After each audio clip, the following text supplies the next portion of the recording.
오늘 은혜받고 성취될 하나님의 말씀은 창세기 48장 1절에서 7절 말씀입니다.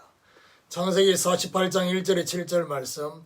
이 일 후에 어떤 사람이 요셉에게 말하기를 내 아버지가 병들었다 하므로 그가 곧 두 아들 므낫세와 에브라임과 함께 이르니 어떤 사람이 야곱에게 말하되 내 아들 요셉이 내게 왔다 하매 이스라엘이 힘을 내어 침상에 앉아 요셉에게 이르되 이전에 가나안 땅 루스에서 전능하신 하나님이 내게 나타나사 복을 주시며 내게 이르시되 내가 너로 생육하고 번성하게 하여 내게서 많은 백성이 나게 하고 내가 이 땅을 내 후손에게 주어 영원한 소유가 되게 하리라 하셨느니라. 내가 애굽으로 와서 내게 이르기 전에 애굽에서 내가 낳은 두 아들 에브라임과 므낫세는 내 것이라. 루벤과 시므온처럼 내 것이 될 것이요 이들 후에 내 소생은 내 것이 될 것이며 그들의 유산은 그들의 형의 이름으로 함께 받으리라. 내게 대하여는 내가 이전에 밧단에서 올 때에 나일이 나를 따르는 도중 가나안 땅에서 죽었는데 그곳은 에브라까지 길이 아직도 먼 곳이라. 내가 거기서 그를 에브랏 길에 장사하였느니라. 에브랏은 곧 베들레헴이라. 아멘. 언약적 바람이라는 제목으로 말씀을 증거하기로 합니다. 여기서 바람은 바램을 지금 현대어로 그렇게 하는 표현입니다. 인생을 마무리해야 할 시간표에 하나님께 평가받고 싶은 이스라엘의 마음, 이 마음을 우리도 가져야 할 것입니다. 하나님 앞에서 믿음을 따라 산 인생으로 또 육신적이고 서론적인 것이 아닌 사명을 따라 산 인생으로 특별히 종교적인 그런 종교 생활을 한 그런 모습이 아니라 언약을 따라 산 인생으로 평가받고 싶어 해야 할 것입니다.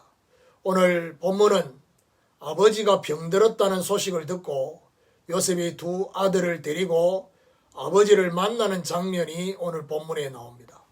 오늘 요셉과 이스라엘의 언약적 바람을 알고 우리도 이것을 갖게 되는 축복이 있기를 예수 그리스도 이름으로 축원합니다. 그럼 첫 번째로 요셉의 바람입니다.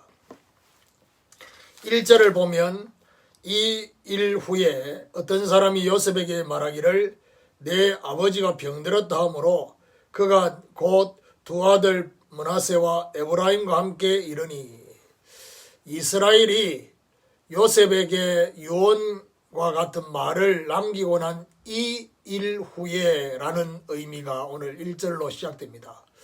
어떤 사람이 요셉에게 내 아버지가 병들었다라는 소식을 전하게 됩니다. 여기서의 어떤 사람은 누군지를 정확하게 표현을 하지 않고 있는데 이것은 바로 요셉이 아버지 집에 파견해 놓은 아버지가 곧 돌아가실 것 같으니까 중요한 순간을 놓치지 않기 위해서 파견해 놓은 사람이었을 것이다 라고 많은 학자들이 말하고 있습니다. 소식을 듣자마자 요셉이 두 아들 므낫세와 에브라임과 함께 가게 됩니다. 아버지가 단순히 병들었는 것이 아니라 임종할 수도 있다고 생각을 한 것입니다. 아버지가 돌아가시기 전에 반드시 해결되어야 할 것이 요셉의 마음에 있었던 것입니다. 자신의 두 아들이 애굽의 여자를 통해서 낳은 아들임을 요셉은 한쪽 마음에 늘 걸려 있었던 것입니다. 아버지를 통해서 두 아들이 언약의 가족으로 보정을 받고 싶어 했던 것입니다. 왜냐하면 자신의 아버지는 단순히 육신적인 아버지를 넘어서서 언약의 족장의 역할을 하고 있습니다. 그래서 이 아버지의 보정이 필요했던 것입니다. 우리 후대가 언약 성취의 대열 속에 있기를 바라는 바람, 이 바람이 있어야 될 것입니다. 오늘 우리 후대가 하나님이 역사하실 언약의 보정 속에 있도록 드릴 수 있는 이런 비밀, 오늘 우리도 요셉처럼 우리의 후대가 언약의 가족 속에 있는 바람을 갖게 되는 축복이 있기를 예수 그리스도 이름으로 축원합니다. 두 번째로 이스라엘의 바람입니다. 2절을 보면 어떤 사람이 야곱에게 말하되 내 아들 요셉이 내게 왔다 하매 이스라엘이 힘을 내어 침상에 앉아 요셉에게 이르되 이전에 가나안 땅 루스에서 전능하신 하나님이 내게 나타나사 복을 주시며 내게 이르시되 내가 너로 생육하고 번성하게 하여 내게서 많은 백성이 나게 하고 내가 이 땅을 내 후손에게 주어 영원한 소유가 되게 하리라 하셨느니라. 어떤 사람이 야곱에게 내 아들 요셉이 내게 왔다라고 말을 합니다. 이 소식을 듣고 이스라엘이 힘을 내어서 침상에 앉았다라고 말하고 있습니다. 분명한 것은 병상에 누웠을 때는 야곱입니다. 그런데 일어났을 때에는 이스라엘이라고 구분을 시킵니다. 결국 무슨 말이죠? 육신적 야곱은 이제 임종을 맞이해야 될 시간표지만은 영적 그야말로 사명을 감당해야 될 이스라엘은 아직까지 이 사명이 남아있다는 것입니다. 이스라엘은 자신에게 남아있는 마지막 사명 때문에 힘을 낸 것입니다.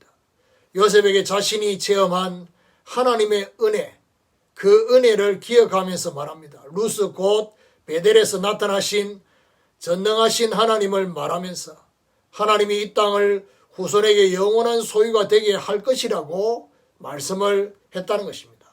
그러면서 5절에 내가 애굽으로 와서 내게 이르기 전에 애굽에서 내가 낳은 두 아들 에브라임과 므낫세는 내 것이라 루벤과 시몬처럼 내 것이 될 것이요. 요셉에게 애굽에서 낳은 두 아들이 내 것이 될 거라고 말을 하고 있습니다. 루벤과 시몬처럼 내 자녀가 될 거라고 말을 하고 있습니다. 오늘 이 장면이 얼마나 감격스러운 장면이냐. 요셉의 바람과 이스라엘의 바람이 완전히 통하는 순간이다 라고 볼 수 있습니다. 그야말로 똑같은 마음을 가지고 있었던 것입니다. 오늘 우리도 이스라엘처럼 후대가 언약의 자녀로 품어지는 이런 축복이 있기를 예수 그리스도 이름으로 축원합니다. 6절에 세 번째로 나엘에 대한 기억 정리입니다. 6절 이들 후에 내 소생은 내 것이 될 것이며 그들의 유산은 그들의 형의 이름으로 함께 받으리라. 두 아들 후에 태어날 소생은 요셉의 것이 될 거라고 말을 하고 있고요.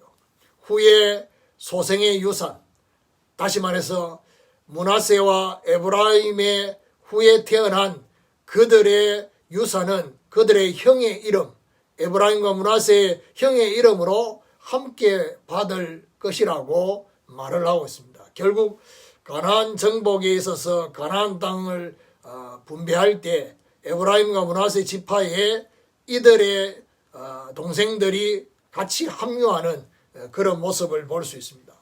7절에 보니까 내게 대하여는 내가 이전에 밧단에서 올 때에 나엘이 나를 따르는 도중 가나안 땅에서 죽었는데 그곳은 에브랏까지 길이 아직도 먼 곳이라 내가 거기서 그를 에브랏 길에 장사해내라. 에브랏은 곧 베들레헴이라. 자, 이러면서 이스라엘은 자신에 대한 이야기를 한다라고 말을 하면서 자신의 마음에 걸려 있었던 요셉의 어머니 나엘에 대한 얘기를 하고 있습니다. 나엘의 죽음과 에브랏 길에 장사한 것을 이야기하고 있는 장면입니다. 나엘의 죽음에 대해서 야곱은 이렇게 기억을 하고 있습니다. 자신을 따르는 도중에 죽었다라고 말을 하고 있습니다. 자신을 따르는 도중에 죽었다는 것은 자신에게 주신 언약과 사명에 함께 하다가 죽었다는 것입니다. 굉장히 중요하지요. 우리가 우리의 가족들 정말 어떻게 기억하는 게 좋으냐? 육신적이고 서론적이고 잘못된 것만 기억하는 것이 아니라 언약과 사명에 함께 했던 이 비밀, 그 중심. 저도 우리 부모님을 생각할 때 우리 부모님이 잘못했던 그런 것보다는 우리 부모님이 가졌던 그 중심과 신앙을 훨씬 저는 기억을 많이 하고 있거든요. 그러니까요. 그러면서 막벨라굴에 장사하지 못해서 안타깝지만 네 어머니 나헬의 죽음은 헛된 죽음이 아니었다는 사실. 이스라엘은 요셉에게 그의 어머니 나헬을 사랑했음을 말해주고 있습니다. 요셉에게 그의 어머니가 마지막까지 사명 감당했음을 기억시키는 이런 하나님의 역사.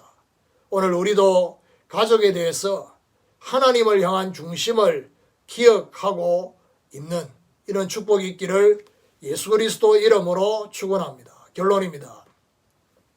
요셉과 이스라엘의 같은 바람처럼 우리의 후대가 세상의 자녀가 아니라 하나님의 자녀로 언약의 자녀가 되기를 바라는 그런 바람이 있어야 할 것입니다. 그리고 우리의 부모나 가족에 대한 기억을 정리할 때 육신적이고 서론적인 것이 아닌 영적이고 본론적인 중심에 대한 기억하는 것을 기억을 하는 이 비밀이 저와 여러분이 있어야 될 이유가 뭐냐? 이게 될 때 남은 우리와 후대에게 영육간의 도움이 된다는 사실을 기억하셔야 됩니다. 오늘부터 우리도 언약적 발음과 언약적 기억을 하게 되는 이런 축복이 있기를 예수 그리스도 이름으로 축원합니다.